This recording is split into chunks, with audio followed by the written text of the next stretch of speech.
And it's lights out. Welcome back to another episode of Drive Thru Penalty. I'm Sean. We're here with my father, Craig. And this week, we're in Monza. Buonasera. Buonasera. Before we jump into the race, I think there's a couple quick things we got to cover from last week. And it was a fantastic race in Zandvoort. And Mr. Hajar put in quite an audition for that seat at Red Bull. Looks like he might be getting demoted to Red Bull next year. It was phenomenal. Other than, my boys Ferrari double DNFing, it was pretty action-packed. Mr. Verstappen, podium, Oscar podium. Where was Lando? Lando was looking pretty good right up until the end. He was going to finish second. And for any of you who play fantasy and kind of did the Aston Martin McLaren build with Lando and Oscar 1-2, you were punished, unfortunately, just like myself. It looked really good. Everything looked good until the last 10 laps, and it kind of all collapsed in on itself. But that's the name of the game. If you had Ferrari, that wasn't necessarily a good move. Well, everybody had Ferrari, I think, as their second team, or anybody that's in the running had Ferrari. So everybody got hit exactly the same way, I think. Totally. So, you know what? We'll get into fantasy later. This is a big week for fantasy because those Tier B drivers, there's about 10 of them that you can choose from that are almost guaranteed to make some money. So it's going to be a fun week. I'm looking forward to it. Got to figure out how we're going to revert that build back to something that's going to make us money. I have 123.2 million. That's pretty good. I'm at 120.7. So you're looking pretty good right now. Let's jump right into this week and let's talk about Monza. So this week we're at the Temple of Speed. We are at Monza, one of my favorite tracks. I know I say that every week, but You do. This really is a good one. It's in his top 20. Yeah. 53 laps, 5.79 kilometers long, 2 DRS zones. You'll probably ask me what that first corner is like, and I'm just going to go ahead and answer it right now. It is going to be chaotic. It is coming out of a long straight, tight hairpin, usually some action. I'm looking forward to it. What's the second corner like? Quick right bank. It's a fast track. So folks, there's banks again. There are. I love it when there's banks. And you know what is funny? When you watch the race, you don't quite see the bank. No. But if you look at some of the photos from Monza and the guys standing on the corners. Well, last week at Zandvoort, you could see them coming out of the bank, off the bank, into that final straightaway to the pits and checkered flag and everything. And it's fun because it's different when you're taking the line on that. So it's a very quick track. Car setups are completely different. It's all about top speed here, which is why it's nicknamed the Temple of Speed, this one. The Tifosi are going to be out, and they are going to be rooting for Ferrari, coming out of a tough one last week. So a lot of pressure on Charles, a lot of pressure on Lewis. There's another fellow Italian out there, Kimi Antonelli, who hasn't quite had the season that we'd all expected. But he did have a birthday last week. He's 19 years old. Buon compleanno, Andrea. So let me tell you a little something about Monza. Monza, well, first of all, the Italian Grand Prix. Italy and England are the only two countries that have never missed a year for the Grand Prix. They're the only two. In 1922, when they built Monza, Monza became one of 3 tracks in the world that were purposed only for car racing. And Brooklands in England was the other one, and Indianapolis was the third. But it was really dangerous at Monza in the old days. The track was faster. The cars, because of the track, were faster than they should have been. So, and everybody wanted quicker. And in those days, the people that just lined up down the sides of the roads. If you saw the movie Ferrari, you'll know what I'm talking about. It was very dangerous. And so I think it was 1933, there was one guy, he got into an accident. Somebody hit the open wheel, and up he went. But it took out 27 spectators as well.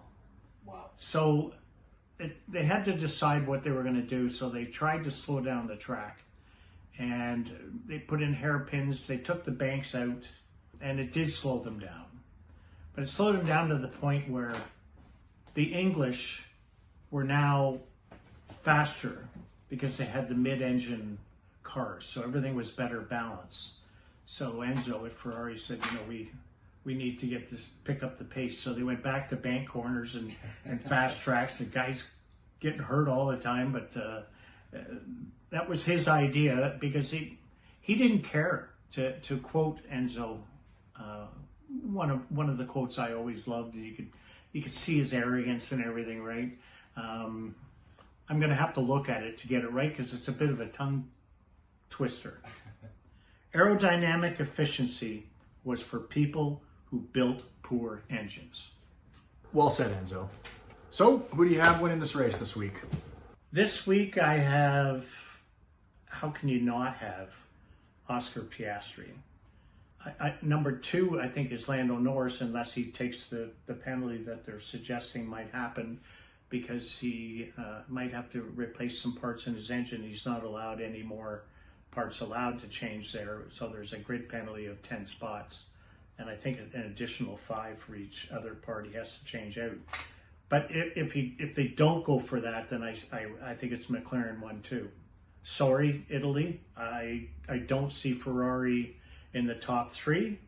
I think top 3 will be between Max Verstappen because he's always there, and if the Mercedes is going well, I think Russell's good. Won't be Antonelli, the Italian kid either, I don't think. Well, I hope you're wrong because it would be awesome to see Antonelli up there. And Italy, I'm voting and cheering for you. Yeah, I mean, how can you not bet on orange right now? McLaren just looks so good. I think Oscar's got the advantage over Lando. The interesting thing might be in last week in the practice sessions, Aston Martin was the fastest car on the straightaway. And because this is a fast track, maybe they got something going on with the aerodynamics. We know Andrew Newey is involved there. So maybe they're just tweaking something. It would be very interesting. It was exciting in the first practice round when Lance Stroll was second and I think Alonso was 4th. And, this could be a lot of reasons. Half-empty tanks and new tires. I mean, I'd love to see Aston Martin on top again. Currently, they're on my team as my second constructor, so it'd be nice if I don't have to switch them out and I can kind of keep a second premium driver. But yeah, totally. It's going to be McLaren 1-2. If, like you said, Lando doesn't take that grid penalty. That's not to say he can't even climb his way back up if he starts a little bit down. But you can laugh at me all you want. I'm going to say Charles, number 3.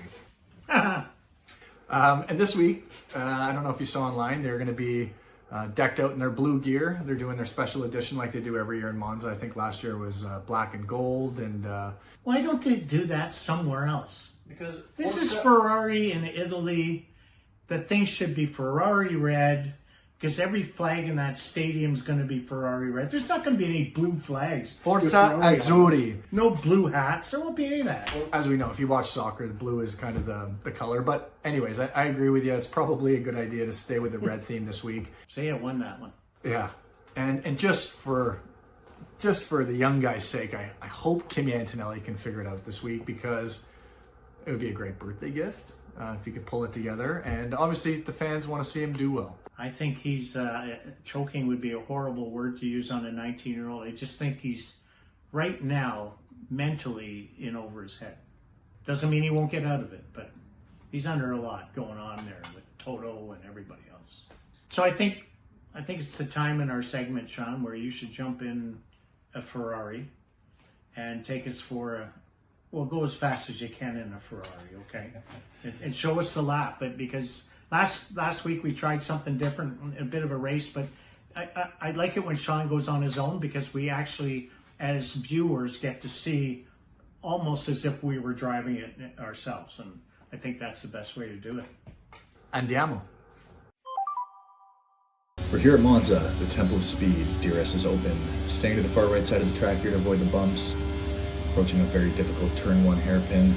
Braking hard at the 100-meter board down to 2nd gear. And just hanging on.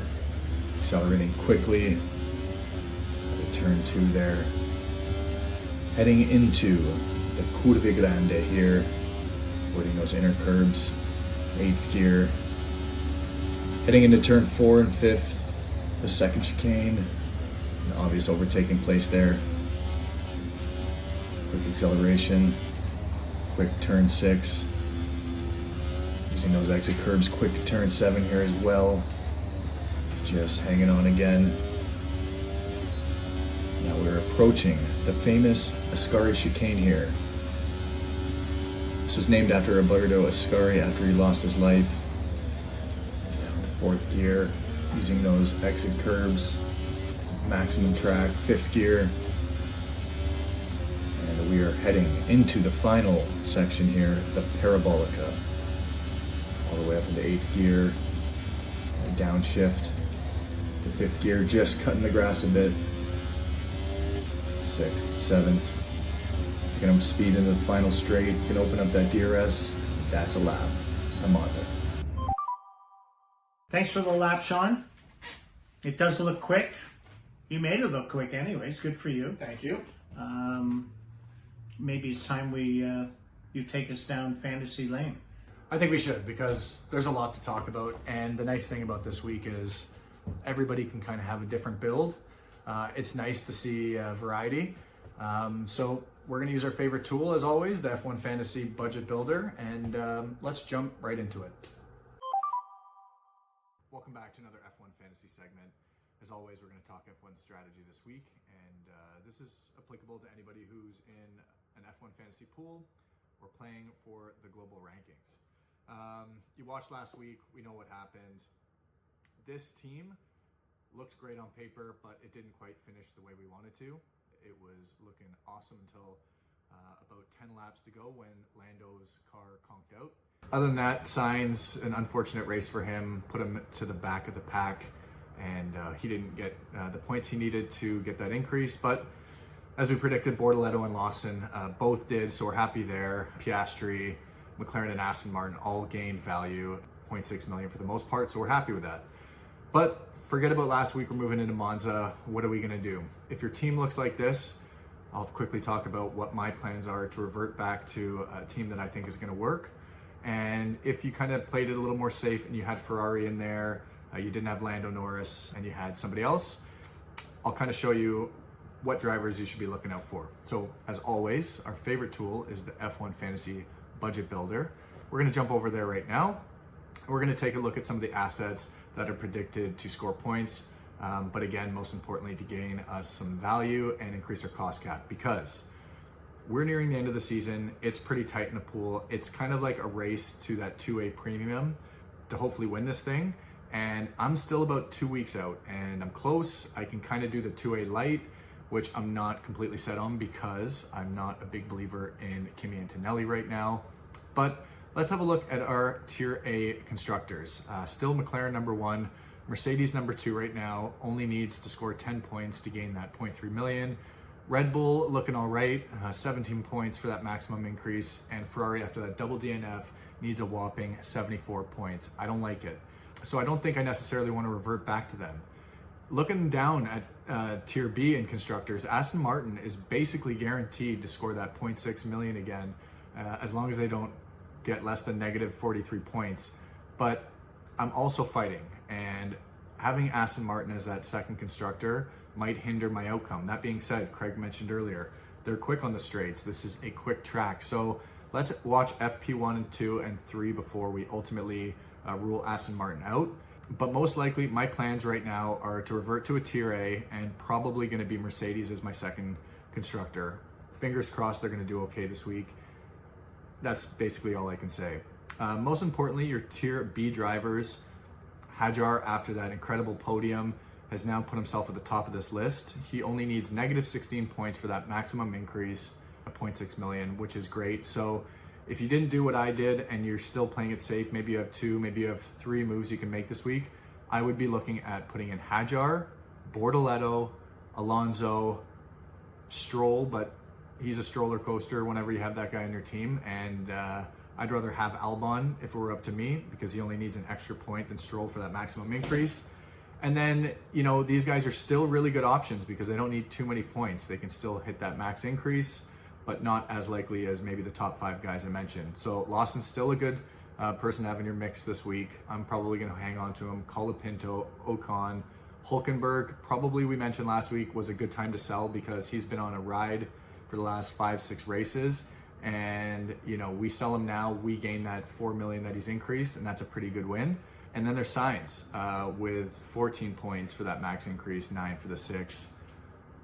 Let's jump back over to my team quickly and see what I'm planning on doing. So if Aston Martin is looking quick again, and I'm willing to roll the dice that they might be as good as Mercedes, and I choose to leave him in here, I'm gonna take most likely Lando out, because Lando needs 82 points for that 0.3 million increase, 54 for the 0.1. And if I'm going for points, I can keep him in here. My other option for premium drivers would be somebody like Max Verstappen.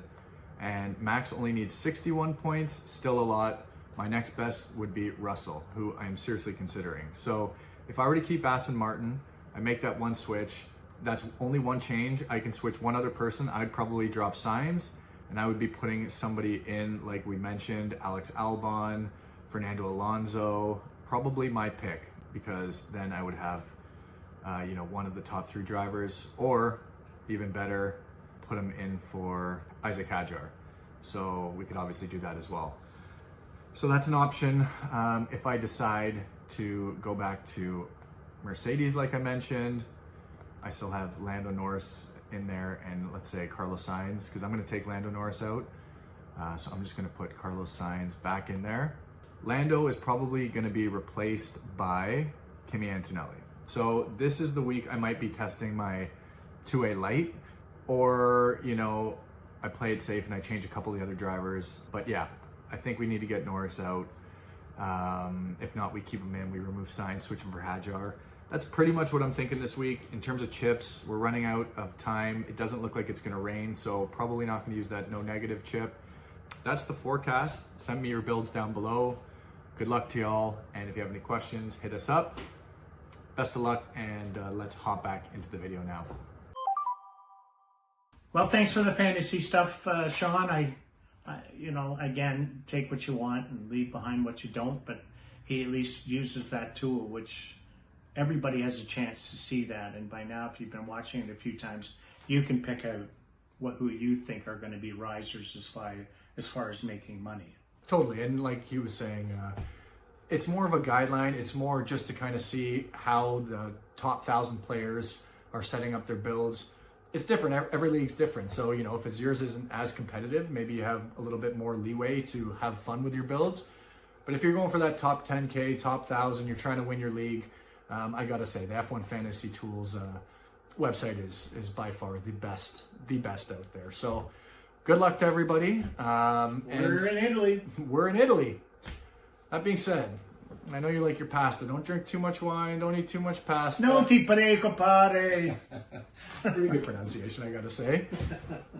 Arrivederci. Ciao.